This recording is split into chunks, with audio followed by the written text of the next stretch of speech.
عندنا امتحان فيزياء بكره يا سويس. يعني ايه فيزياء؟ اللي هي المساحه والتقديرات. استني، لازم ندعي. قولوا وراي دعوه الشيخ سويس. يا جت عليا. ربنا يجعلكم مدرسين مغشلين مدرانين. قولوا امين. امين.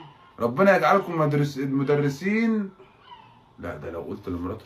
مين؟ شيخ سويسي. شيخ سويسي. شيخ سويسي. والله. بس ايه ده يا بت؟ ايه ده؟ ما تلبسنيش انا متوضى. من ام التكاري. انا لا لا لا لا. هي الكهرباء بتقطع عندك يا سويسي؟ لا والله يا صاحبي.